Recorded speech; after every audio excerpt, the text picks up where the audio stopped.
How to limit your conversation length. Hi guys, in this video I will show you how to limit your conversation length with someone on Signal application. It's so easy and quick, so let's jump in.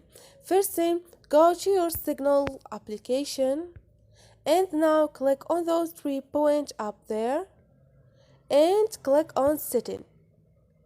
Scroll down, click on data and storage.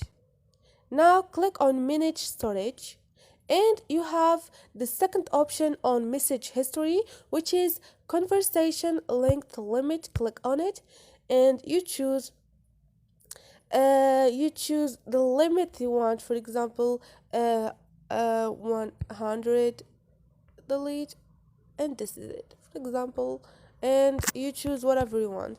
Hope this video was helpful to you, and if you liked the video, don't forget to subscribe and like.